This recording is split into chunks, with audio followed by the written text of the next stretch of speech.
primer encuentro de investigación y diálogo interuniversitario Academia y Sociedad 2020.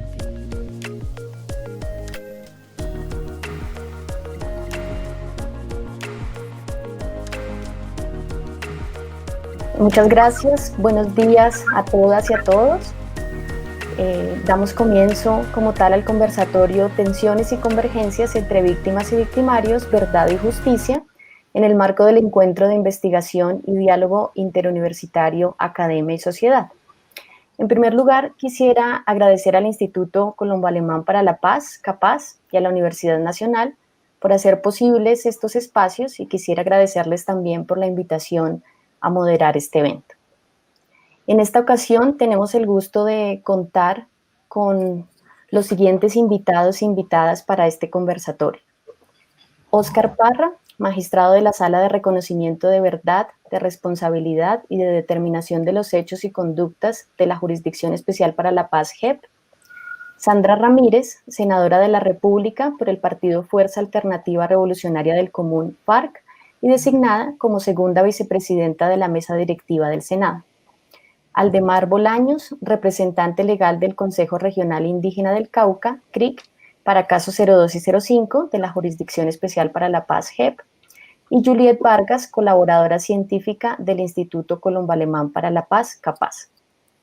En nombre del Instituto CAPAZ y de la Universidad Nacional, les doy la bienvenida a este conversatorio y les agradezco haber aceptado la invitación a participar en este evento, que desea poner de presente las tensiones y las convergencias que existen en torno a los procesos de verdad y de justicia en nuestro país, especialmente en el marco de la Jurisdicción Especial para la Paz. La dinámica del conversatorio será la siguiente. Cada una de las preguntas que formularé está dirigida a los 4 participantes, y una vez todos hayan tenido el uso de la palabra, se podrán también agregar o comentar, si así lo consideran, pues otro tipo de aportes o de elementos al tema o a las respuestas otorgadas por los compañeros de mesa. Sin más preámbulos, comenzamos. En primer lugar, como sabemos, la JEP debe tener en cuenta varios elementos para definir el tipo de sanciones aplicables, siendo el elemento principal el aporte de verdad plena que realizan los comparecientes. Ese aporte de verdad plena, en efecto, fue definido por el propio Acuerdo de Paz en los siguientes términos: relatar, cuando se disponga de los elementos para ello, de manera exhaustiva y detallada, las conductas cometidas y las circunstancias de su comisión, así como las informaciones necesarias y suficientes para atribuir responsabilidades, para así garantizar la satisfacción de los derechos de las víctimas a la reparación y a la no repetición.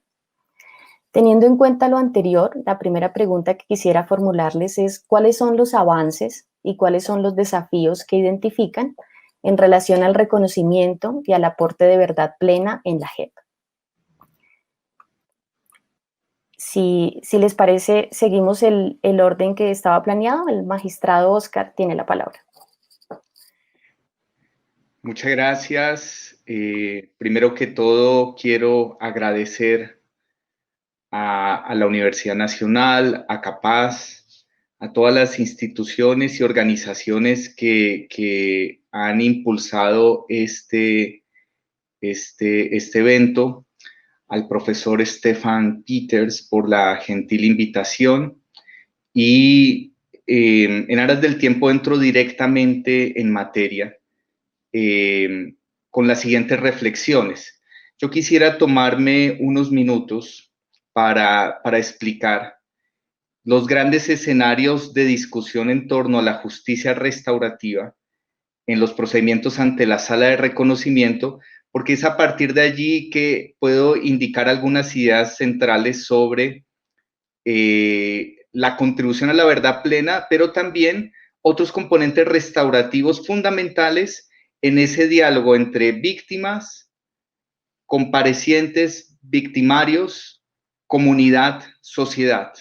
Este es el escenario. La discusión global sobre el cumplimiento de las condiciones para acceder a los beneficios en esta justicia transicional involucra esos diálogos, ese principio dialógico entre los diversos actores que intervienen en el proceso. Entonces, quiero referirme muy brevemente a 5 escenarios clave, 5 o 6 escenarios clave a partir de los cuales estamos impulsando la justicia restaurativa en la sala de reconocimiento y en general en la Jurisdicción Especial para la Paz. El primer gran escenario es el tema de los informes. Esto es importante porque la sala de reconocimiento expidió una guía para la presentación de informes en la que se tuviera en cuenta del punto de vista, la voz de las víctimas. Esto es muy importante, pareciera retórico, pero pensemos, por ejemplo, en el caso 1 sobre secuestro. Las declaraciones que hicieron parte de las víctimas que habían padecido este flagelo, esta atrocidad en el marco del conflicto, fueron uno de los primeros momentos en el que las víctimas pudieron ser escuchadas directamente ante la sociedad. Muchas víctimas nos decían, los procesos judiciales en la justicia ordinaria avanzaron, pero jamás se me preguntó a mí qué había sentido o cómo impactó esto en mi vida. Entonces, los informes nosotros hemos involucrado componentes orales y componentes escritos. En el componente oral hemos visto entonces, por ejemplo, en el caso 1, diligencias, audiencias específicas con las víctimas para escuchar su punto de vista. Cuando nos han entregado documentos escritos, hemos ido a territorios o hemos recibido virtualmente informes, donde las mismas víctimas también se presentan ante la jurisdicción con sus relatos en torno al daño sufrido, a cómo se vivió la violencia política asociada a cada una de estas graves violaciones de derechos humanos. Entonces, primer escenario, informes. Segundo gran escenario, acreditación. Acreditación de las víctimas en los macrocasos. Y esa acreditación también ha sido importante. Recientemente, por ejemplo, hemos impulsado diligencias públicas de acreditación, donde nuevamente ante la sociedad algunas víctimas exponen su sufrimiento, su dolor y todo lo que atravesaron. Y allí entonces también se acreditan formalmente, es un paso procesal, pero materializa cómo la justicia restaurativa nosotros la queremos impulsar transversalmente en todos los procedimientos. Y frente a grupos étnicos hemos abierto escenarios particulares de acreditación de las autoridades tradicionales como intervinientes especiales en este tipo de procedimientos. El tercer componente ya se relaciona, he hablado de los informes, de la acreditación, y el tercer gran momento son las versiones voluntarias. Cuando hay informes se le trasladan a los comparecientes y después se les interroga, se les pregunta sobre esos informes. Al comienzo, la sala había previsto que las víctimas no participaran en esas versiones y ahí había unos debates de justicia restaurativa. ¿Por qué? Porque propiciar encuentros entre las víctimas y los victimarios sin una preparación previa, sin unos pasos procesales que permitan ese diálogo y ese acercamiento, podía tener serios problemas. Pero a través de recursos judiciales que presentaron precisamente las organizaciones de víctimas, dimos unos pasos que modificaron esas primeras prácticas y ya desde el año 2019 hemos empezado versiones voluntarias con participación de organizaciones de víctimas que recogen las preguntas de las víctimas directas y los representantes legales se las hacen a los comparecientes. Y esto es importante porque poco a poco los comparecientes y las víctimas van por caminos separados que tienen la vocación de encontrarse posteriormente, y eso me lleva a los siguientes pasos para tomarlo muy brevemente ya en esta pregunta, y es, después de las versiones vienen las observaciones a las versiones voluntarias, y allí hemos empezado audiencias públicas. En el caso 3 empezamos una audiencia con las madres de Soacha, e hicimos también, el caso 3 es sobre las llamadas muertes ilegítimamente presentadas como bajas en combate, lo que se ha denominado en prensa como falsos positivos, estas ejecuciones extrajudiciales que ocurrieron a lo largo del país. Y allí hicimos una audiencia pública con las madres de Soacha para que se pronunciaran sobre las versiones. E hicimos una audiencia pública con el pueblo indígena Cancuamo y con el pueblo Huigua, para que también se pronunciaran sobre algunas versiones de los comparecientes sobre lo ocurrido. Y entonces, en ese proceso que va separado, hay un momento que sería la audiencia pública de reconocimiento, donde sería ese encuentro. Después de estas etapas procesales separadas, llegaría un momento procesal donde si hay un reconocimiento de verdad, que ha sido validado por las víctimas, valorado como positivo por las víctimas, donde hay evidencia robusta de que es un compromiso con la verdad plena, un compromiso riguroso con las condiciones previstas en el acuerdo, ahí surge una audiencia de reconocimiento y después de esa audiencia surgen los primeros escenarios del proyecto de formulación de un proyecto de sanción propia.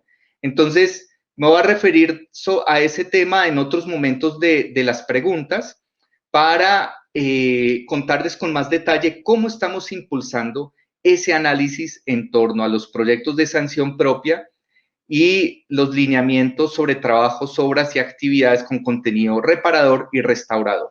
Entonces, dejaría hasta ahí en este punto y en la siguiente ronda retomaría algunos temas. Muchas gracias, magistrado. Tiene la palabra doña Juliet Vargas, por favor. Por supuesto. Muchísimas gracias, Lorena, y un saludo muy especial a mis compañeros de panel. Bueno, pues yo retomo la pregunta que has planteado y diría, en primer lugar, es un poco temprano para hacer un balance en este momento de lo que ha pasado respecto al reconocimiento y aporte de verdad plena por parte de comparecientes ante la JEP.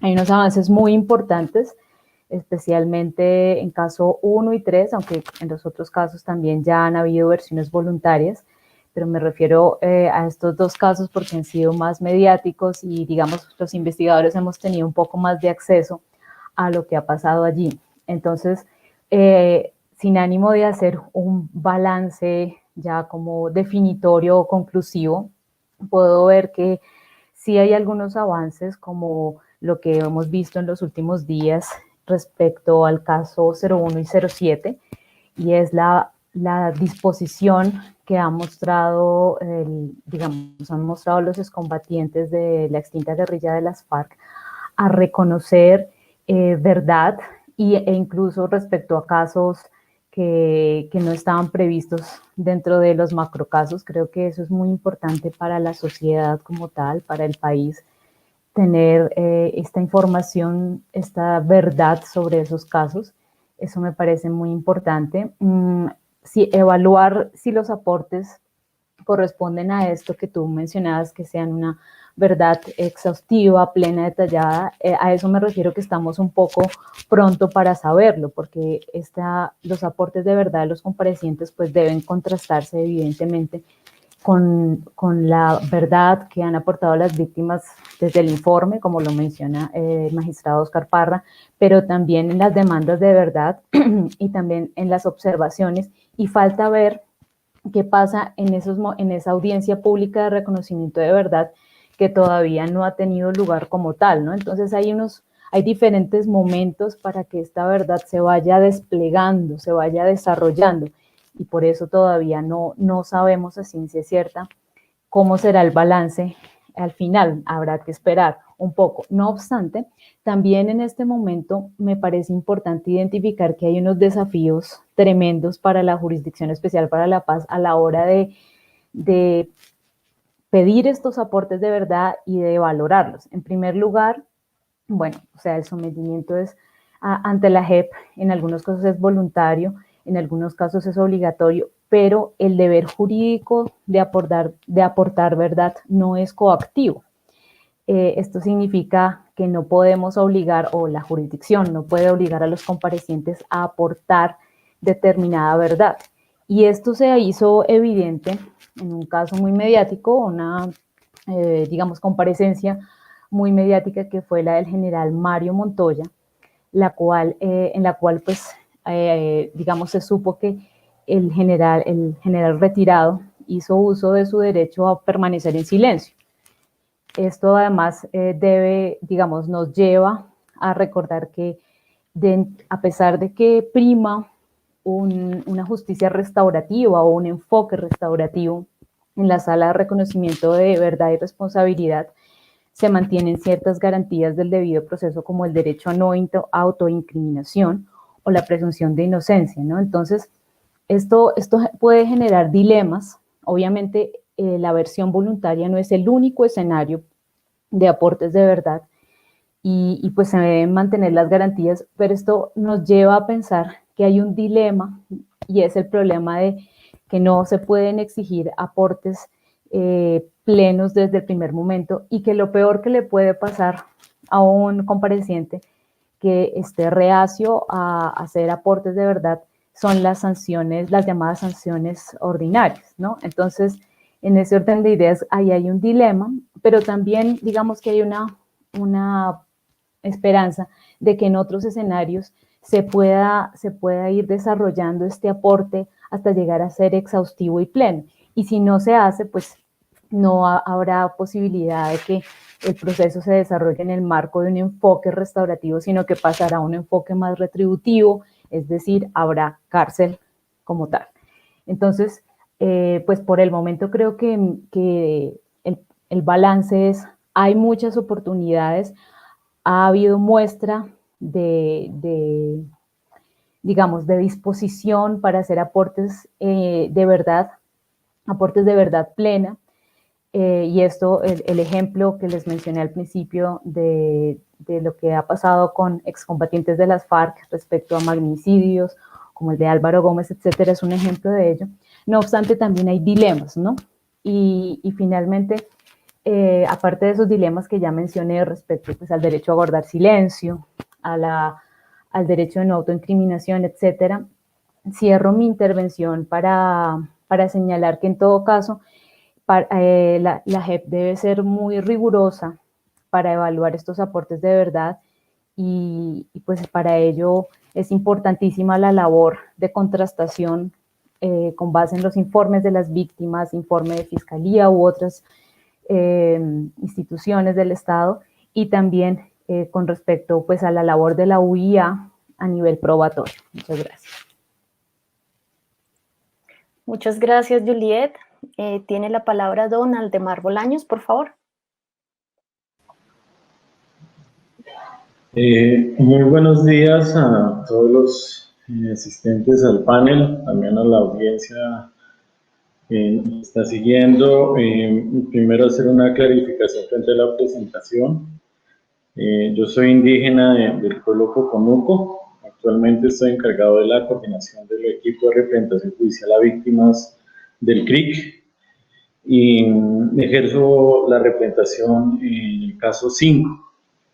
Digamos, frente al tema de la pregunta, digamos, voy a ofrecer dos miradas desde la poca experiencia, digamos, que he tenido frente a el trabajo que está desarrollando la Jurisdicción de Paz. En un primer escenario está, en el 2018, el Consejo Regional Indígena del Cauca presentó un informe a la jurisdicción, agrupando más o menos 1.282 casos, registros, digamos, en este informe, digamos, donde el resultado de las acciones o el hecho puntual era que había un indígena muerto o desaparecido.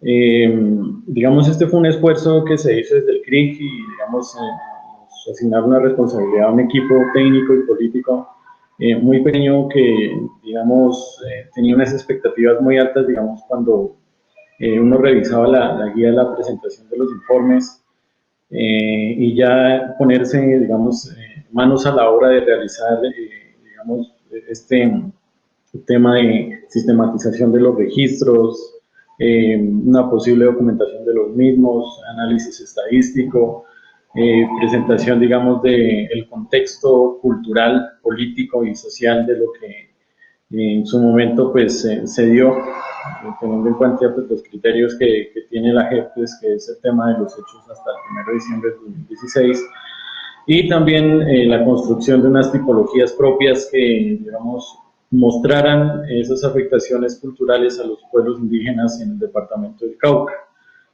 En conclusión, digamos, frente a este tema, cuando uno revisa la responsabilidad del compareciente en el sentido de que sobre sus hombros recae el tema de aportar verdad, la pregunta que nosotros nos planteamos era, bueno, este tema de los informes de alguna manera pues apoya mucho la jurisdicción, pero hay una responsabilidad muy grande aporte de verdad de los comparecientes, porque pues, si esto no se cumple, no pueden acceder a los beneficios que establece el sistema integral. Entonces, digamos, hicimos un ejercicio reflexivo frente a este escenario, porque este trabajo que yo les estoy comentando es un recaudo de años de registros que ha adelantado el Programa de Derechos Humanos del CRIC, en conjunto con sus autoridades indígenas. La elaboración de un informe pues implica un desgaste técnico, digamos, logístico, que es muy amplio cuando no se cuenta con la información, digamos, de primera mano. Hay algunas organizaciones pues que ya tienen una capacidad instalada y han tenido, digamos, procesos internos que permiten establecer unos protocolos o procesos para el manejo y recolección de información que pues pueden contribuir de pronto en algún momento a la elaboración del informe. Entonces, muchas cosas que nosotros teníamos pensado incluir en el informe pues se nos quedaron por fuera, también porque pues digamos, al año 2018 no teníamos claridades frente a cómo se iba a manejar el tema del procedimiento dialógico en la jurisdicción de paz. Como lo dijo el magistrado al inicio, pues no había claridad si había la posibilidad de que participaran o no las víctimas en las primeras etapas del procedimiento dialógico. Entonces, con esa expectativa nosotros presentamos este informe. Ahora bien, el CRIC y sus autoridades indígenas se acreditaron en el caso 5 en el año 2019 y en el 2020 pues empezamos, digamos, el trabajo de participación en las primeras audiencias de versión voluntaria y, digamos, aquí hay unas reflexiones que habría que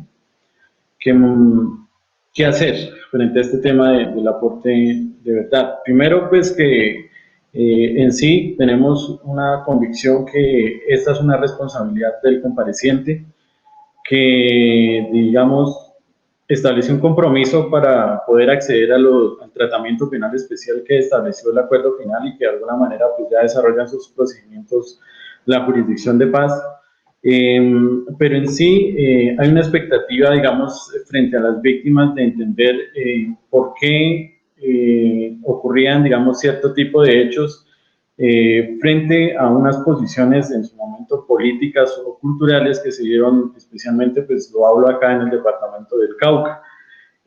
A la hora, digamos, de nosotros participar en las audiencias de versiones voluntarias, pues encontramos que la memoria es muy difusa porque pues, es mucho tiempo el que ha pasado.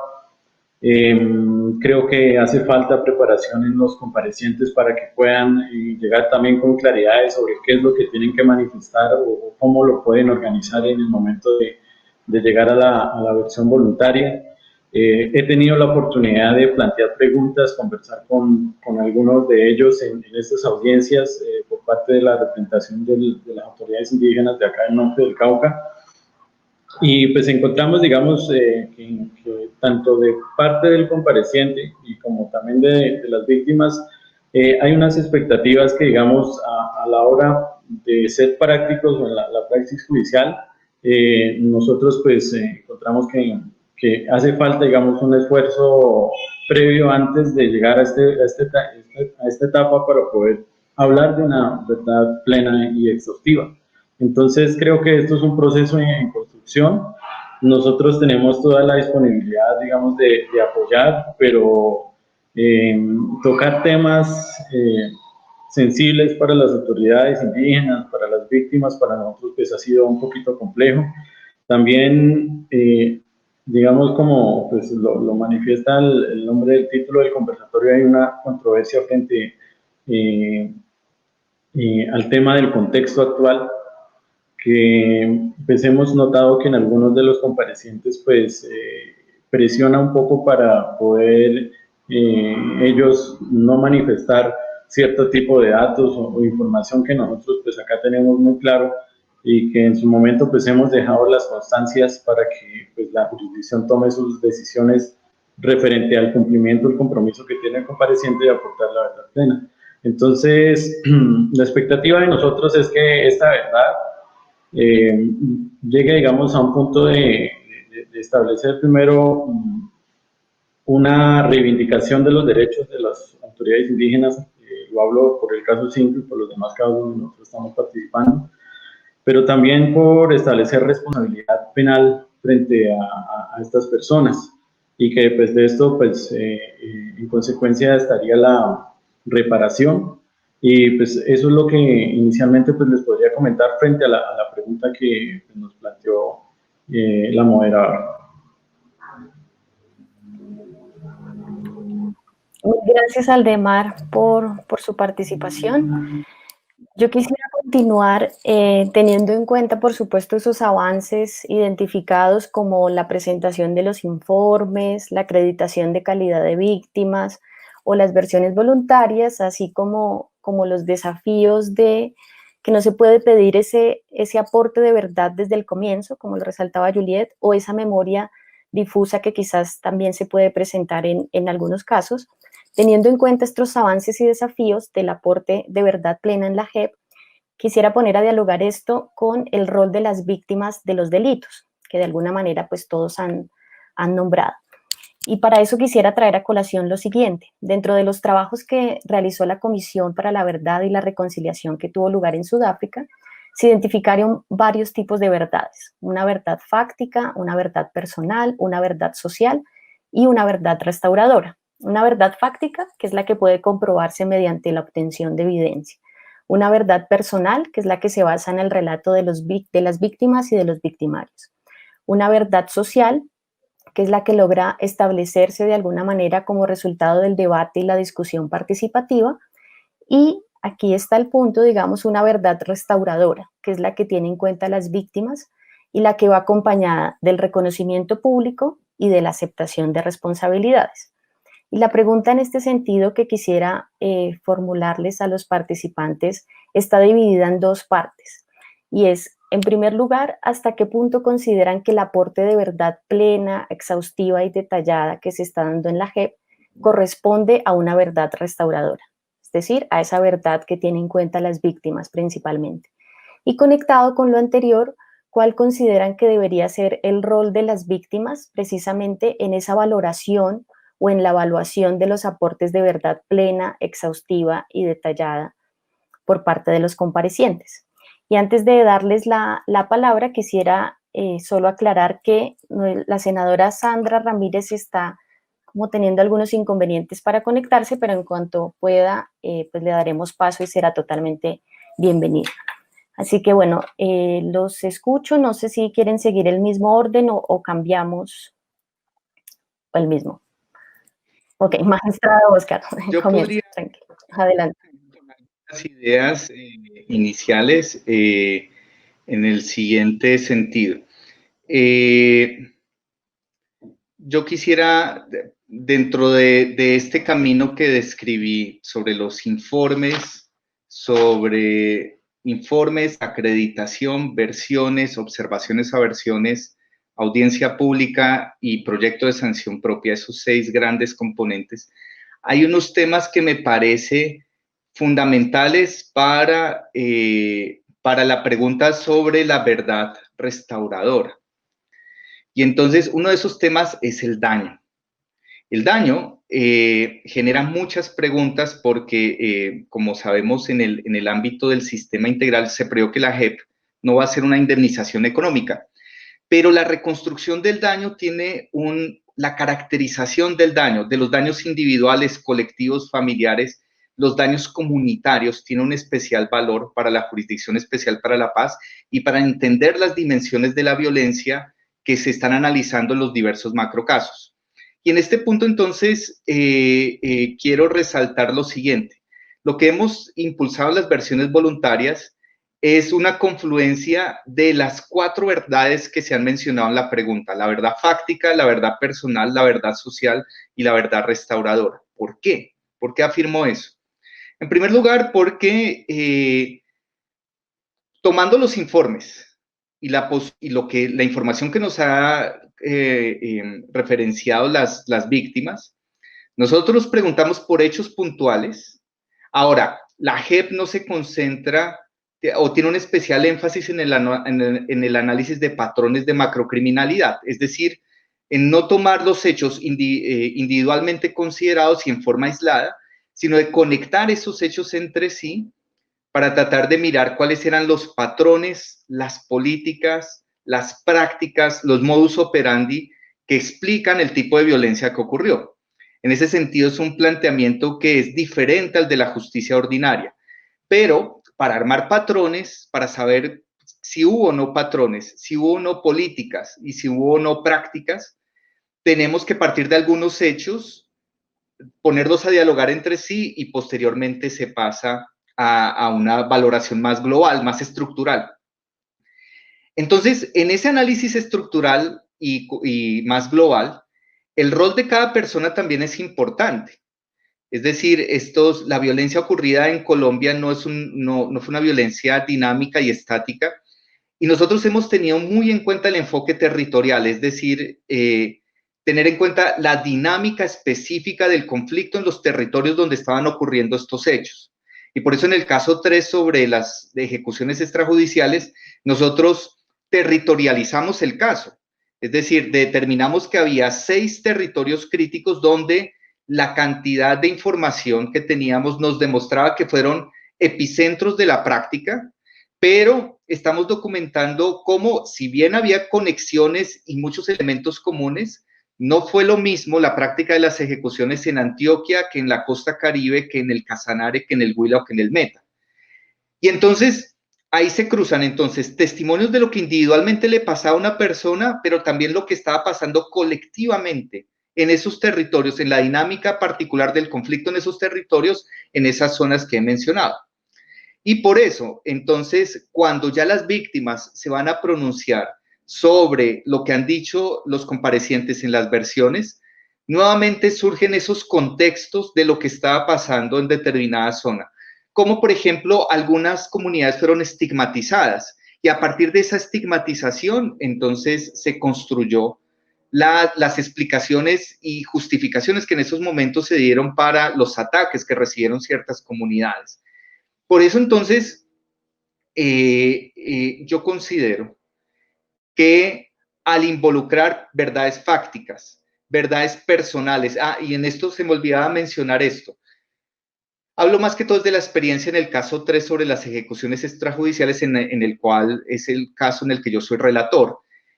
Pero esta es una metodología que hemos usado en las más de 300 versiones voluntarias que llevamos en todos los macrocasos, y es señalar que nos interesa ubicar qué fue lo que le pasó en el recorrido personal a una persona para que llegara al ejercicio de violencia, para que llegara a cometer atrocidades o graves violaciones de derechos humanos.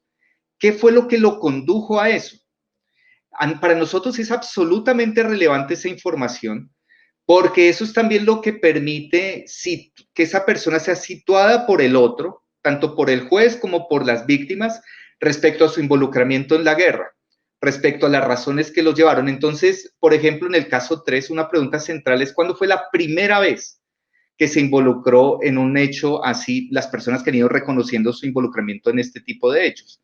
Porque algunos tenían su carrera militar y de un momento a otro, según lo que explican y que estamos contrastando, empiezan una serie de circunstancias, presiones, etcétera, elementos que estamos contrastando y que no puedo referirme aquí en estos momentos a detalle, pero que entonces ubican a esa persona en ese momento, en ese contexto social, político, institucional y específico de la guerra. Entonces la pregunta central ahí es ¿cuándo fue la primera vez que esa persona se involucró y qué le pasó en la vida para que se involucrara en este tipo de ejercicios de violencia tan graves? Entonces, por eso creemos que estos diálogos, y recordemos que la sala de reconocimiento se guía por el principio dialógico, no es la sala adversarial. La sala adversarial o la fase adversarial se va a activar posteriormente. Pero en esta fase inicial partimos de una construcción dialógica de la verdad. Por supuesto, eso genera debates. Hemos tenido ya solicitudes respecto a incumplimientos con la verdad que estamos valorando en la sala y que tenemos que pronunciarlos en escenarios procesales respecto a eso. Pero entonces quiero resaltar que la vocación del tipo de verdad plena por la que está apostando la jurisdicción, por lo pronto en los avances en los macrocasos, tiene estos componentes de verdad restauradora que he ido mencionando. Y finalizo en este segmento señalando que el siguiente paso es entonces, en los proyectos de sanción propia, lo que estamos impulsando es que desde los comparecientes haya algunas iniciativas, pero también desde las víctimas y se pongan en diálogo, pero habrá un momento para reivindicar públicamente y comunitariamente a muchas víctimas que también habían sido como víctimas estigmatizadas, amenazadas, violentadas, reivindicar el nombre de muchas de esas víctimas y esos momentos de la ejecución de la sanción propia van a involucrar esos componentes restauradores. Entonces, la sección con reconocimiento de la JEP emitió unos lineamientos para los trabajos, obras y actividades con contenido reparador o restaurador, que involucran entonces el diálogo con las comunidades, el diálogo con actores institucionales para que la implementación de estas propuestas de sanción tengan impactos comunitarios, sean validadas en las comunidades donde se sufrió la violencia y tengan que la sociedad pueda hacer un monitoreo permanente de lo que se estaría haciendo con esas sanciones. Entonces, en suma, ese es el camino restaurativo de la verdad en la sala de reconocimiento, algunos de esos elementos del camino restaurativo. Muchas gracias, magistrado. Vamos a volver más adelante sobre algunos elementos que nombró que me parecen muy interesantes. Juliet, adelante, tienes la palabra. Gracias, Lorena. Bueno, pues me parece interesante que tomes el ejemplo de la Comisión de la Verdad y Reconciliación de Sudáfrica. Es un antecedente importante, obviamente la JEP y la justicia transicional, el modelo de justicia transicional actual en Colombia es único y tiene aspectos sui generis, pero hay respecto a esto, a la importancia de los aportes de verdad y la flexibilización penal que puede ser consecuencia de esos aportes de verdad, creo que hay algunos elementos de esta experiencia en Sudáfrica que nos pueden servir, ¿no?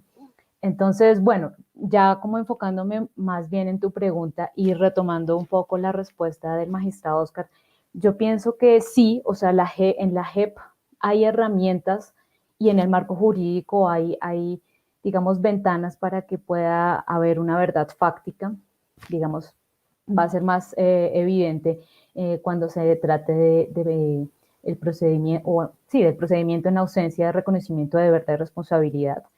Sin embargo, también como lo dije anteriormente, es importante que a la hora de contrastar, valorar los aportes de verdad se pueda contrastar, por ejemplo, con material probatorio. Entonces ahí también creo que eso nos lleva a pensar que debe haber evidencia, pruebas, etcétera. Hay espacios para la verdad personal, o sea, a través del relato y no solo de comparecientes, sino también de víctimas. En el caso de la verdad social veo que hay una oportunidad, hay una ventana a través del principio dialógico. Sin embargo, para mí hay varios aspectos críticos y es uno, que en algunas decisiones o interpretaciones que ha dado la JEP, observo que el concepto dialógico se ha estirado demasiado y se comprende por procedimiento dialógico, digamos, un escrito que puedan presentar las víctimas o el informe. Y realmente pienso que el culmen del proceso dialógico es precisamente que haya diálogo, que haya discusión, ¿no? Obviamente, en el caso de la Comisión de la Verdad de Sudáfrica, esta verdad social es en un sentido más amplio que simplemente el diálogo entre comparecientes y víctimas, pero en el caso de la JEP, este es como ya un elemento de lo que puede ser esa discusión, ese debate, esa sana confrontación, ¿no? Obviamente. Y respecto a la verdad restauradora, pues yo veo que podrá ser aplicada en algunos casos, pero no en todos. O sea, eso debe ser muy claro para la sociedad en general, para las víctimas, y creo que es también muy claro para la JEP, y es, en primer lugar, no se puede tampoco forzar los gestos de arrepentimiento o de reconocimiento, ¿no? O sea, parte del valor de estos gestos es que sean naturales, espontáneos. En ese sentido, pues quien no haga un reconocimiento sincero de verdad y responsabilidad, pues queda por fuera como de la oportunidad, del ámbito de las llamadas sanciones propias, que en vez de cárcel son actividades, trabajos, etcétera, obras con contenido social, reparador, restaurador, ¿no?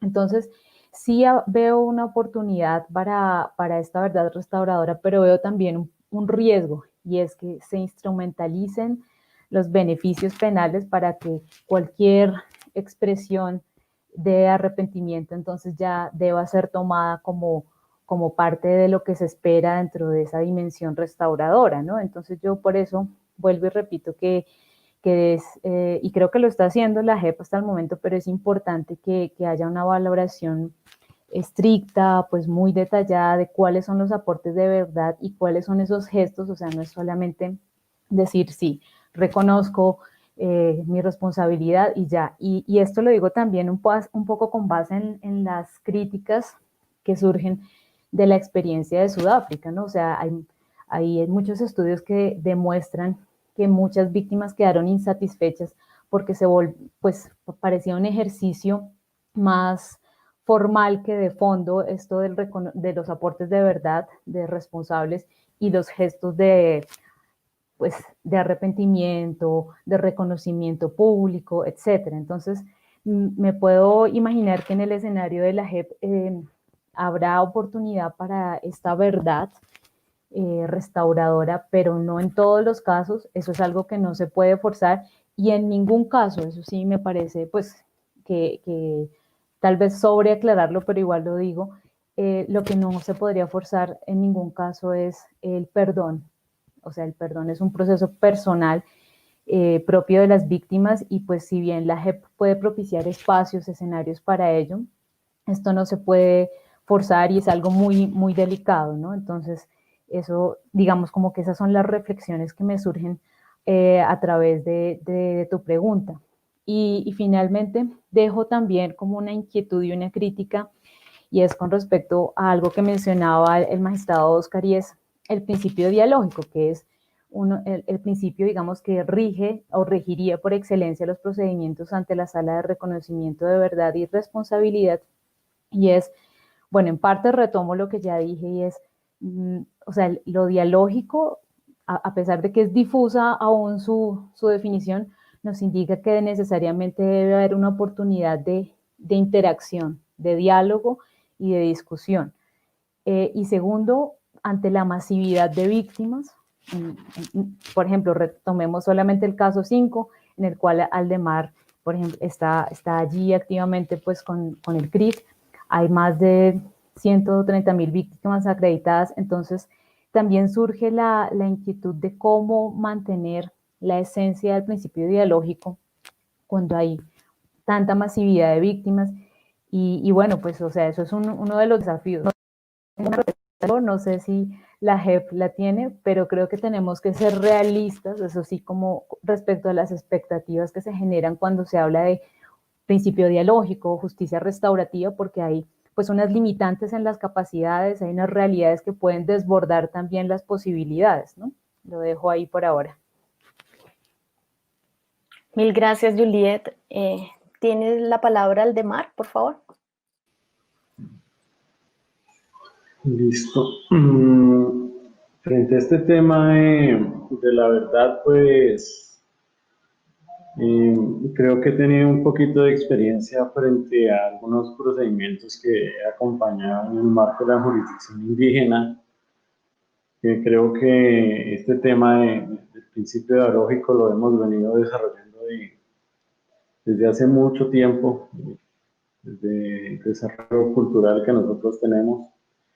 Y puntualmente creo que este tema de establecer la verdad, muchas veces nuestros mayores nos dicen, bueno, ¿la verdad de quién y para qué? Que son dos preguntas que a nosotros pues nos ayudan mucho. Entonces, teniendo en cuenta, digamos, estas experiencias y algunos casos donde pues, hemos tocado temas un poco complejos acá en el Cauca, voy a aterrizar unas ideas frente a las expectativas, digamos, y algunas disertaciones que hemos hecho con las autoridades frente a este tema de la verdad en la jurisdicción de paz. Primero que todo, pues, La verdad, en un escenario judicial, es para establecer, en este caso con la JEP, que es un tema, digamos, de responsabilidad penal, encontrar una verdad judicial. Y eso implica, digamos, unos escenarios de verdad que nos van a llevar, digamos, a esa finalidad. En principio, pues hay unas realidades personales que nos van a indicar, digamos, esta persona por qué llegó hasta cierto punto y desarrolló este tipo de conductas pues, que está investigando la JEP. También va a haber una realidad territorial, que eso es muy importante que se aborde porque este tema, digamos, de los sitios estratégicos, la falta de presencia de la institucionalidad del Estado, inclusive la presencia de territorios colectivos que tienen unas características legales que también hacen que esto pues genere ventajas militares o políticas o económicas, que es muy importante. Pues también nos indican de por qué se desarrollaron cierto tipo de conductas en ese territorio. Van a haber unas realidades culturales porque algunos de los comparecientes pues tienen pertenencia étnica, pero hay víctimas también con pertenencia étnica que pues hay que conocer esas realidades culturales también. Y hay unas realidades sociales que es muy importante y que creo que eso parte, digamos, de las fracturas estructurales que ha tenido, digamos, el Estado colombiano y que pues nos han sometido a la guerra durante más de 50 años. En conclusión, todo este conjunto de verdades nos va a llevar a una verdad fáctica, que es la que nos va a generar, digamos, un escenario de responsabilidad y, digamos, voy a compartir lo que manifestaba el magistrado en el sentido de que es muy importante hacer este análisis y caracterización del daño, digamos, con este de información que de alguna forma nos tienen que orientar a entender, digamos, cuáles fueron las afectaciones de estas víctimas y también cómo podemos repararlas. Es ahí la importancia de que esta verdad, digamos, sea completa y sea plena. En el mismo procedimiento de la JEP, también en el espacio de la versión voluntaria, establece que pues, se puede tomar se puede tomar como testimonio pues lo que se manifiesta ahí por parte del compareciente y que pues de alguna manera se puede también aceptar responsabilidad sobre pues, los hechos que se manifiesten en esta diligencia.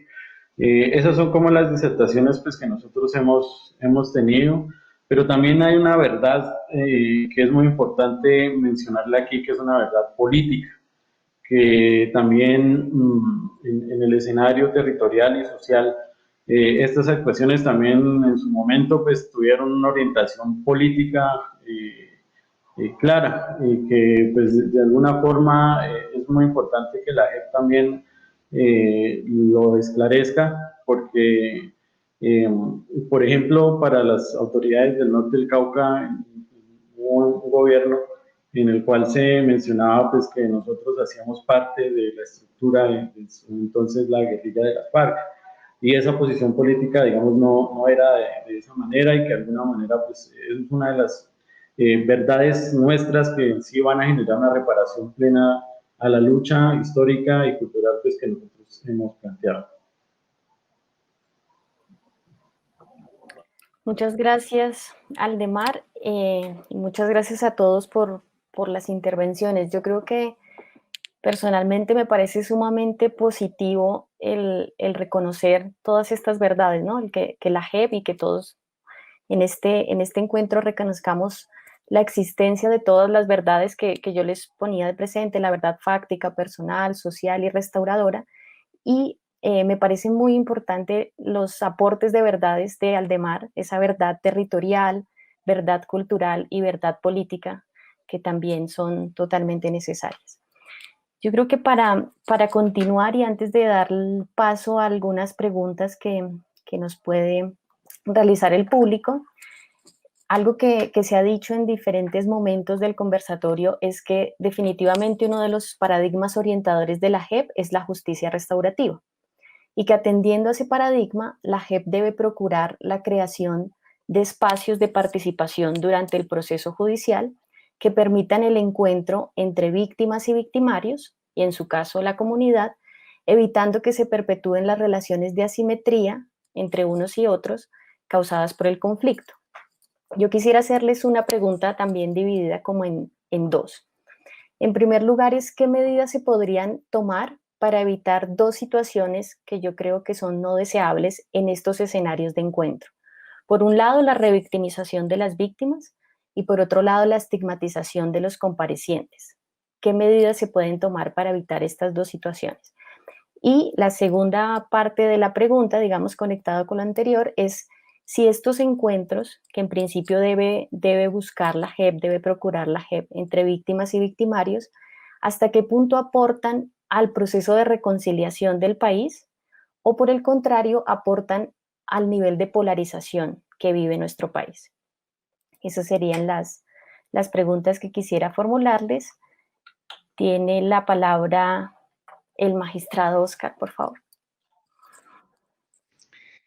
Muchas gracias. Sin duda son preguntas bastante complejas. Yo quisiera introducir algunos elementos iniciales de respuesta sin perjuicio de que hay algunos temas que son o hay algunos temas que la vocación que hemos tenido como jurisdicción y como sala de reconocimiento es irlos viendo poco a poco en concreto y en escenarios más puntuales. Es decir, que la justicia restaurativa, y esto lo resalto como un punto de partida, es una justicia que es que responde a contextos específicos, que no es una justicia ex ante, sino que se va construyendo poco a poco. Algunas iniciativas de justicia restaurativa funcionan en algunos territorios, contextos y circunstancias, pero no se puede trasladar automáticamente a otro contexto, circunstancias, territorios. Incluso en Colombia, o sea, yo diría que esa es una reflexión global que uno podría decir de la experiencia comparada y que hemos visto iniciativas en algunos otros países y que tanto podrían ser aplicables en Colombia, pero ciertamente, por ejemplo, algunos territorios van a enfrentar unos desafíos de justicia restaurativa que son distintos a otros territorios. Entonces, ese es un primer punto de partida para esta pregunta sobre la revictimización, la estigmatización, la reconciliación y la polarización. ¿Qué hemos tratado como medidas? Cuando nosotros habíamos procurado que las versiones voluntarias no participaran las víctimas, nosotros habíamos tomado esa medida para evitar revictimización. ¿Cuál había sido una lección de los procedimientos de justicia y paz? Que en una fase de esos procedimientos, y recordemos que la JEP está construida con base en las grandes lecciones aprendidas de justicia y paz. Y lo que nos había pasado con justicia y paz es que en una época se invitaba a los victimarios a que hicieran su relato, pero no hubo mucho control de ese relato. Y entonces, de un momento a otro, los comparecientes iban manifestando cosas absolutamente terribles o con un lenguaje totalmente revictimizante, sin que hubiera posibilidad de mayor control. Nosotros, ¿qué pensábamos? Que las versiones fueran de alguna manera más voluntario, espontáneo, y que después, solo cuando existiera una voluntad realmente restaurativa, propiciar esos encuentros con víctimas. El punto intermedio ha sido esta participación que se previó en el auto 80 de la sala de reconocimiento, donde no permitimos interacción directa entre víctima y victimario, sino que interviene la organización legal que les representa, pero en la práctica la víctima está presente. Hemos tenido que suspender algunas diligencias por el impacto profundo de algunos testimonios en las víctimas. Cuando hemos presidido versiones, y por eso es que también ese es uno de los componentes que las ha hecho reservadas, involucrando también el tema de la seguridad de los comparecientes y la seguridad de las víctimas también. en algunos de esos casos han sido reservadas por eso, pero entonces también resaltar que en ocasiones hemos tenido que suspender cuando hemos visto actitudes revictimizantes y hemos tenido que hacer llamados de atención, hemos tenido que hacer manifestaciones como resaltando que ante la sala de reconocimiento el escenario es el de verdad y no es el escenario de revictimización. Entonces, una de las medidas ahí han estado en el diseño de la propia figura de la aversión y la intervención de los jueces para evitar la revictimización. Y en sentido similar, frente a la estigmatización que hemos dicho nosotros, cuando se dio ese paso de permitir la participación de víctimas en las versiones, regulamos una etapa procesal previa antes de la versión, que es como un encuentro que tenemos solo con la representación legal del compareciente, representación de las víctimas, la representación legal, la procuraduría, etcétera, y ahí nos ponemos de acuerdo en unas reglas de respeto tanto para evitar la revictimización como para evitar la coacción o el maltrato al compareciente. Por supuesto, aquí estamos hablando de temas muy delicados y difíciles, y eso no siempre ha sido fácil de manejar, pero sí quiero resaltar que ha estado involucrado en todo este proceso esa tomas de medidas de prevención, de revictimización y de estigmatización. Dicho esto, también de cara a los debates, y con esto finalizo, de los debates de reconciliación y polarización, debo decir lo siguiente. En todo proceso de justicia transicional, la verdad ha tenido diversos caminos y los escenarios nunca han sido fáciles en términos de la reconciliación y de la polarización. Yo digamos, desde mi posición de magistrado, podría decir unas ideas muy preliminares en esta forma. Nosotros estamos tratando de tomar medidas para fortalecer la legitimidad de los procedimientos, es decir, la legitimidad de la intervención de la Jurisdicción Especial para la Paz, y para eso es fundamental que haya resultados pronto, es decir, que las evidencias, la forma como opera este modelo sea ya más visible, sea a la luz de actividades ya más públicas, es decir, muchas versiones han sido en reserva y eso genera muchos debates porque también la sociedad pierde mucho conocimiento de lo que estamos haciendo, pero a medida que vamos haciendo más público el procedimiento, a medida que hacemos pública la contrastación que estamos adelantando, sé que vamos a lograr mayor diálogo con los actores, tanto quienes están a favor como en contra de lo que estamos haciendo. Críticas siempre van a existir, pero nosotros estamos tratando de actuar en la forma más rigurosa posible, en la forma más técnica posible y en la forma más comedida, en particular frente a las víctimas. Hemos abierto diversos canales de diálogo con las víctimas. Eso no es usual en los procedimientos ordinarios donde la figura del juez de alguna manera mantiene una distancia frente a todos los actores, pero aquí hemos abierto muchos escenarios de diálogo con las organizaciones de víctimas, incluso con las organizaciones que han sido las más críticas contra nosotros. Y para nosotros eso es importante porque nosotros sabemos que parte del rol que nos toca cumplir es, somos una referencia respecto a las grandes críticas que pudiera tener la transición colombiana. Cada paso que demos, sin duda, desde ciertos sectores se va a considerar positivo y desde otros sectores se puede considerar negativo. Lo importante es que esos pasos sean diseñados y pensados en una forma muy rigurosa y con debida participación de las víctimas y en una forma que la sociedad poco a poco vaya entendiendo el alcance de estos macrocasos. Y por eso entonces yo creo que ese es el gran aporte que podemos dar a la reconciliación. La reconciliación hace parte de un proceso complejo y muy variable de muchos escenarios que van a tomar varios años respecto a posibilidades para el diálogo, posibilidades eventualmente para el perdón, que yo concuerdo en que jamás un perdón puede ser obligado. Pero en los espacios que estamos abriendo en la JEP son foros para una serie de encuentros entre actores o entre personas que nunca habían pensado interactuar.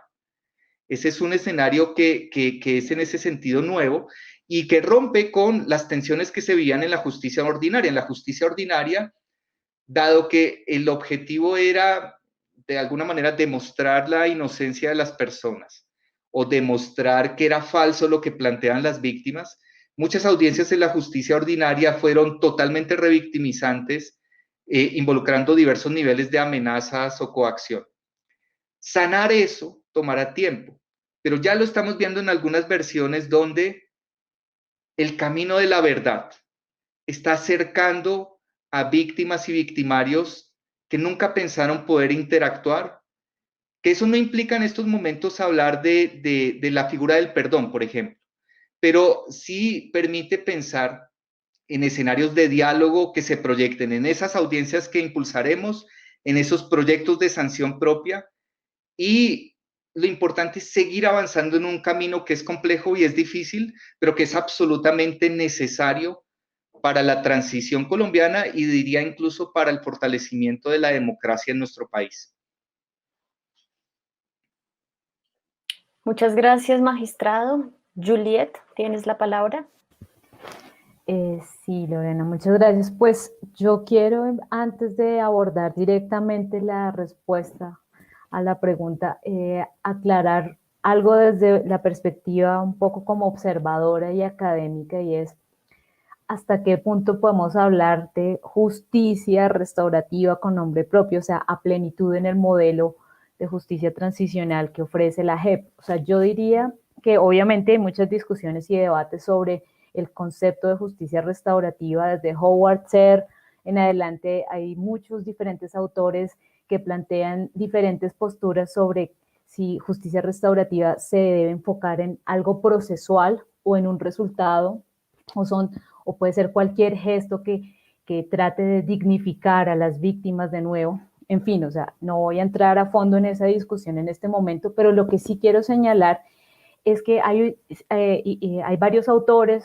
investigadores, practitioners, que han abordado hasta qué punto, digamos, podemos acompasar o articular la justicia restaurativa en escenarios de justicia transicional. Y eso no es fácil. O sea, la respuesta en general es, no es fácil. La JEP, yo la veo como un intento de tomar algunos elementos de la justicia restaurativa para introducirlos cuando a ello haya lugar, pero no diría, en mi opinión, que estamos ante un modelo de justicia restaurativa pleno. Es decir, en algunos casos es evidente que no sabemos, o sea, quién es la comunidad, cómo involucramos a la comunidad, a sabiendas de que dentro de la lógica de la justicia restaurativa hay que involucrar a las víctimas, a los ofensores y a la comunidad. Entonces, en escenarios donde la comunidad, o sea, no es fácil identificar a la comunidad o no necesariamente se puede involucrar en algunos, digamos, escenarios. Entonces, eso significa que no es justicia restaurativa, más bien yo diría es que estamos ante una justicia híbrida que tiene elementos de justicia retributiva que propicia algunos espacios que podrían tener un carácter restaurativo, pero no necesariamente estamos ante un modelo de justicia que es plenamente de justicia restaurativa. También señalo simplemente, o sea, parte de los objetivos de la justicia restaurativa o de la caracterización de esta justicia es restaurar los lazos, las conexiones que se rompen con el hecho victimizante, pero en algunos casos no, o sea, restaurar un lazo preexistente no es fácil hacerlo cuando no es claro que había un lazo preexistente entre ofensor y víctima, por ejemplo, ¿no? Entonces, todas estas preguntas o más bien estas reflexiones que estoy planteando, y que no las planteo solo yo, digamos que las han planteado otros expertos como Rodrigo Primi, María Paula Zafón, Kerry Clamp, John Dock, nos demuestran o nos indican que hablar propiamente de justicia restaurativa en un escenario de justicia transicional es difícil, o sea, tiene muchas complejidades porque la justicia transicional debe lidiar con muchas cosas. Por ejemplo, el magistrado Oscar mencionaba que en aras de la legitimidad de la JEP es importante para que la sociedad civil sepa qué está pasando, hacer públicas ciertas diligencias, pero esto no necesariamente es, digamos, el ambiente propicio para generar diálogos entre víctimas y victimarios. O sea, eso podría en algunos casos generar ahí como una contradicción, ¿no? Entonces la JEP está lidiando con muchas expectativas, con objetivos diversos, algunos que a veces parecen contrastantes o divergentes, y en ese sentido pues quería hacer esta primera aclaración para que también de pronto de la retórica de la JEP seamos muy claros que hay unos elementos, sí, de justicia restaurativa, pero no es un tribunal o no es una justicia plenamente restaurativa. O sea, hay otros elementos allí y hay un híbrido entre elementos de justicia retributiva y elementos de justicia restaurativa.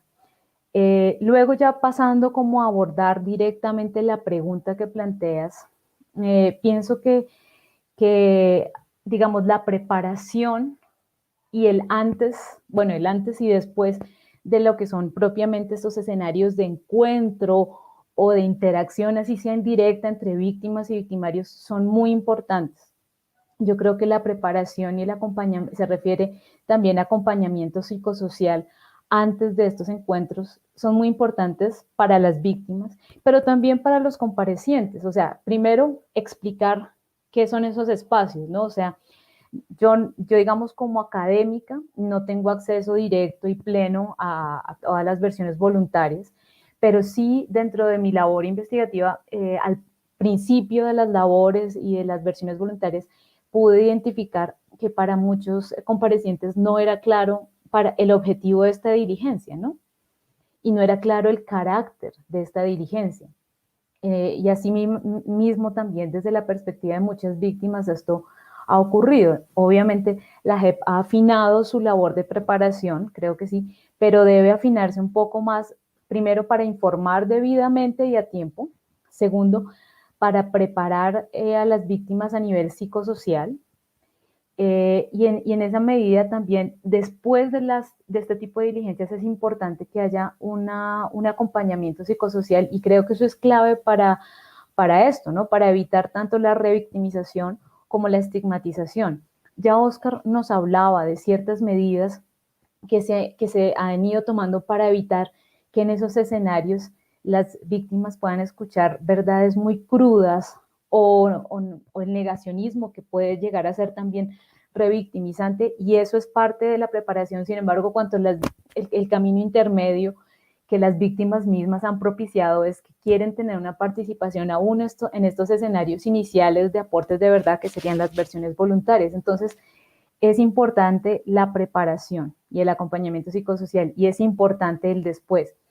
Y ya a nivel como de la pregunta que plantea sobre la polarización, o sea, yo creo que la JEP ha sido instrumentalizada por aquellos que están en contra o a favor del acuerdo de paz. O sea, la JEP está haciendo un intento valioso y loable para hacer, digamos, su labor en medio del ojo del huracán, porque como lo decía Oscar Parra, cualquier paso está bajo el escrutinio público para ser criticado pues por parte de algunos sectores políticos. Entonces, yo no creo que la JEP per se genere la polarización, pero sí está observada así con lupa para alimentar en parte esa polarización, pero digamos, en este caso, pues la JEP trata, digamos, lo que puede hacer para amainar un poco eso es lo que está haciendo, y tratando de llevar su labor y su mandato pues de la manera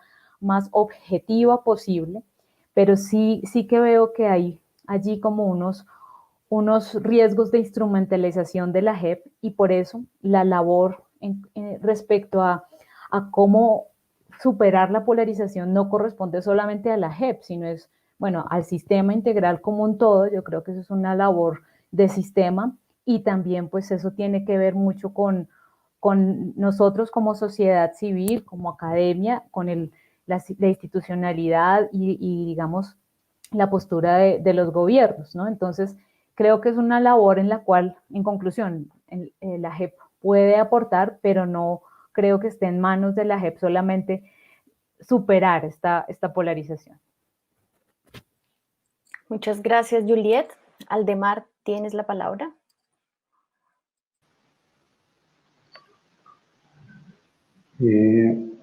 Bueno, frente, digamos, a qué medidas se pueden tomar para evitar una revictimización de las personas que han salido afectadas o estigmatización de los señores comparecientes. Creo que a veces la pregunta se va un poco más allá en un análisis frente al tema de la justicia, ¿no?, como tal, y la finalidad de la justicia restaurativa. En ese sentido, pues creo que hay que reconocer que en el marco de la construcción normativa, operativa y ya el desarrollo de los casos que están siendo priorizados por la Jurisdicción de Paz, sea algo muy importante que hay que recoger. Y voy a citar a un profesor de la Universidad del Cauca, que es Aristides Obando, que él nos mencionaba en sus momentos cuando me daba clases a mí, que la justicia pues en sí es la materialización del derecho. Entonces, en ese sentido, pues quiero, digamos, resaltar que se ha recogido, digamos, muchos de los derechos reconocidos a las víctimas en el proceso de construcción, en el tema legislativo, ya en el tema operativo, ya estructural de la Jurisdicción de Paz. Y el hecho de que yo esté aquí sentado hablando con ustedes ya es una de las medidas que ha tomado la jurisdicción para que esos procesos no generen afectaciones a las víctimas, una revictimización, como se denomina. Entonces, parto, digamos, desde comentándoles que la JEP en su momento abrió una convocatoria para que las organizaciones pudieran representar a las víctimas. En este caso, pues el Consejo Regional Indígena del Cauca tiene un equipo consolidado. Somos 5 abogados indígenas encargados de la representación, orientados política y culturalmente por nuestros mayores y las autoridades espirituales para este trabajo, pero también muy conscientes del rol judicial que nosotros tenemos dentro de los procedimientos a los cuales nosotros vamos a asistir como abogados representantes de las víctimas. También tengo, digamos, para resaltar este tema de que el sistema integral fue consultado con las autoridades étnicas, en este caso de los compañeros APRO y también de las comunidades ROM y las autoridades indígenas, lo cual también como resultado establece unos protocolos de coordinación y articulación entre la jurisdicción y estas comunidades. Y en el caso de las autoridades indígenas, que ejercemos el rol de autoridad judicial, también un escenario de coordinación interjurisdiccional. Estos escenarios permiten, digamos, que en lo mínimo se reduzca la posibilidad de que pueda existir revictimización, en este caso de las víctimas indígenas afro de la comunidad rom. El tema está en que estos acuerdos puntuales se puedan materializar en el procedimiento. Y creo que también aquí va algo muy importante. Creo que las comunidades y las víctimas son conscientes de que aquí lo importante es encontrar justicia y que se restaure el daño, y eso no implica estigmatizar al compareciente, y de alguna manera pues se toman medidas para que este escenario no llegue a ocurrir. Entonces, creo que hay un papel muy importante, digamos, en que en realidad se pongan en práctica estos protocolos y estas acciones que ya se han concertado con la jurisdicción y las víctimas, pero también que este diálogo que se tiene establecido, como lo mencionaba el magistrado, pues se siga dando, y que estos acuerdos pues se respeten a lo largo de los procedimientos pues, que se están adelantando, para evitar cierto tipo de situaciones. A veces los grandes errores que ha tenido la institucionalidad colombiana históricamente es que nunca cuentan con las comunidades para la hora de desarrollar alguna acción o tomar alguna decisión. Y esta es una oportunidad muy importante para que nosotros podamos romper esa historia en la cual, digamos, un componente de justicia se apoya de las comunidades, y de alguna manera apoyamos esa obtención de justicia para las víctimas pues, que en este caso están participando en la jurisdicción. Muchas gracias, Aldemar. Yo creo que efectivamente estoy de acuerdo con Juliet en esa justicia híbrida. O sea, la JEP no es una justicia restaurativa, es una justicia con un enfoque restaurativo, pero no es totalmente restaurativa, tiene algunos aspectos que se acercan más o menos, pero sí es un buen intento. Yo creo que va a marcar sin duda como un buen precedente en el país.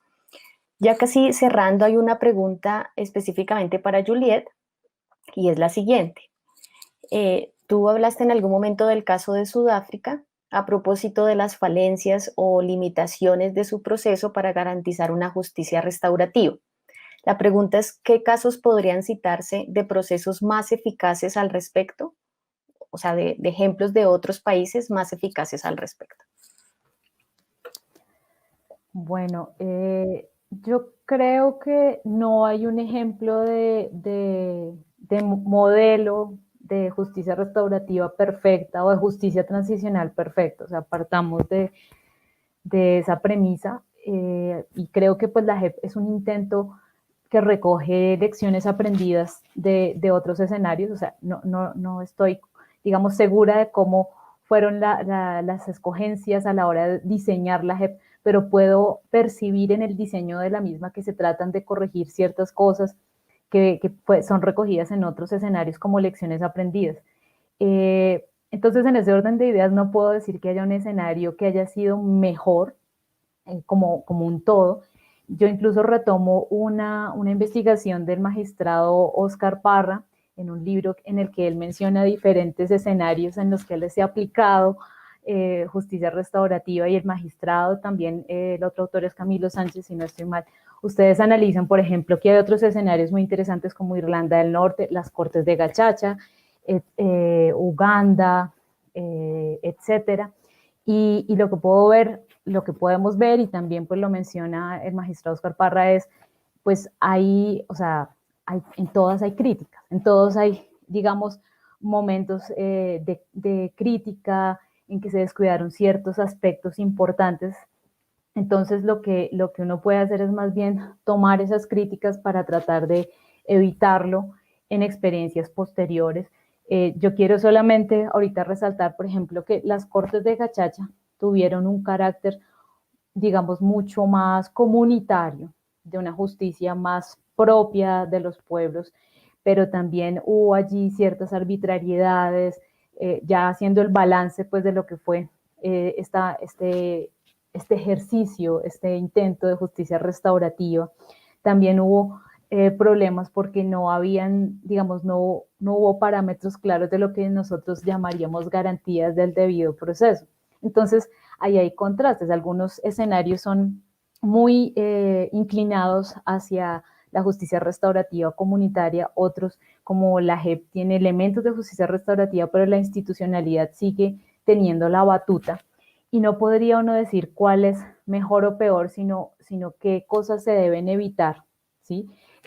Yo pienso que de todas maneras, volviendo al caso de Sudáfrica, hay muchas cosas rescatables allí, y yo también debo, o sea, analizándolo ya como en contexto, hay que señalar que teniendo en cuenta el contexto político y las limitaciones respecto a generar un ambiente político propicio para hacerlo, esas eran las condiciones que, digamos, en las que se podía lograr esta reconciliación después de lo cruento que fue el apartheid, ¿no?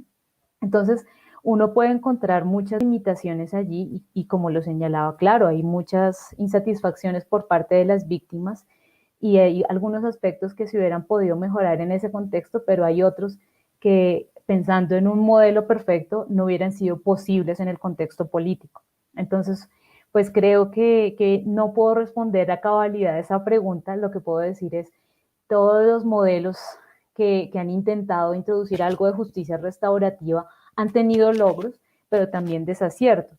Y la JEP es un intento muy importante que creo que retoma lecciones aprendidas, pero creo que digamos, el problema que yo veo allí en lo que está pasando con la JEP, en lo que se está desarrollando, es que hay una retórica que genera unas expectativas demasiado altas en algunos momentos frente a las posibilidades reales de lo que se puede hacer a partir de los elementos de justicia restaurativa en la JEP. Entonces, pues con esto cierro mi intervención y te agradezco mucho, Lorena. Ok, muchas gracias, Juliet. Les voy a formular una pregunta de cierre que les voy a pedir mucha brevedad, más o menos 30 segundos para cada uno, y es ¿cuáles son los retos en estos procesos de verdad y justicia de los que hemos hablado en los últimos minutos en el marco de la JEP, teniendo en cuenta la coyuntura actual? ¿Y a qué me refiero? Teniendo en cuenta que la paz y la implementación no parece ser la prioridad en la actualidad y que por el contrario estamos ante un recrudecimiento de violencias en muchas zonas de nuestro país. Entonces, los escucho, por favor, de manera breve. Mil gracias. Muchas gracias. Yo comienzo señalando que yo creo que me concentraría en dos grandes retos. El primer gran reto es el de la masividad. Ya se ha mencionado aquí, pero estamos valorando en estos macrocasos masividad de hechos, masividad de víctimas y masividad de debates jurídicos en torno a lo uno y en torno a lo otro. Masividad de víctimas, hechos, masividad de comparecientes. O sea, para ponerles el ejemplo, en el caso 3, donde soy relator, hay ya 600 víctimas acreditadas, 2.500 comparecientes y aproximadamente entre 5.000 y 6.000 hechos en investigación. Entonces, ¿cómo balancear esa masividad con las expectativas tan enormes que tienen las víctimas sobre el avance de los macrocasos? Ese es un gran desafío y creo que sin duda los pasos que hay que dar es un avance gradual en cada uno de estos macrocasos que evidencie esas potencialidades y límites que tienen cada uno de estos macrocasos. Lo dejaría en esos términos y estamos entonces con el mayor compromiso respecto a que aún a pesar de esa complejidad, involucrar esos componentes restaurativos que están a nuestro alcance en cada una de las etapas procesales para que este modelo de justicia involucre escenarios restauradores en todas las dimensiones del proceso. Gracias. Muchas gracias, magistrado. Juliet.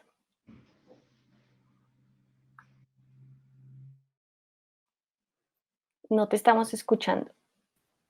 Disculpas, me auno a lo que tú mencionas, Oscar, sobre la masividad. Yo creo que eso es un reto muy, muy grande, pero yo lo articulo con otro reto y es de un manejo muy transparente de las expectativas. O sea, la masividad y las expectativas es algo que tú has mencionado, pero entonces el reto es cómo la JEP puede hacer un manejo transparente de las expectativas, pues sin caer en fatalismos, obviamente, pero sí tener un norte como de expectativas muy claras para que no se generen después frustraciones mayores respecto a lo que puede o no puede hacer la JEP, ¿no? Y esto lo quiero también articular con otro reto muy importante que yo veo para retomar tu pregunta, Lorena, y es la importancia de que haya más claridad para la sociedad civil, para las víctimas, para los comparecientes y para la institucionalidad misma, de cómo interactúan y, valga la redundancia, también se articulan las instituciones. Y lo digo por lo siguiente, tú mencionabas, Oscar, la JEP no provee indemnizaciones económicas, pero para muchas víctimas, primero, esto no es claro, y segundo, para muchas víctimas parte de la posibilidad de continuar con su proyecto de vida y parte de su dignificación es poder acceder a reparaciones, pero todavía no es claro cómo se articula la JEP con todo lo que viene de la institucionalidad creada con la ley 1448, o sea, la ley de víctimas y restitución de tierras. Y yo creo que es muy importante para que podamos maximizar el potencial restaurador de la JEP, que la JEP pueda articularse a lo que ya viene con, digamos, el modelo de justicia transicional de justicia y paz. Muchas gracias, Juliet. Aldemar. Hay dos retos grandes que sí nosotros tenemos. Primero, como autoridades indígenas, como víctimas, es en sí la participación efectiva en los procedimientos que está adelantando la jurisdicción. El contexto actualmente no es fácil. El hecho, digamos, de que yo esté representando a las víctimas no implica que las víctimas que representan tengan la facilidad de poder participar, porque hay muchas circunstancias que hacen complejo que eso se dé. Créanme que hemos tenido muchas discusiones internas de frente a cómo garantizar seguridad, porque esa es la primera pregunta que a mí me hacen. Y en un lugar donde no hay presencia de ningún tipo de institucionalidad del Estado, uno a quien, digamos, puede acudir y decirle a las víctimas, no, venga y participe. En realidad no va a ser posible que yo le garantice o le pueda decir más o menos a quién puede acudir para el tema de seguridad.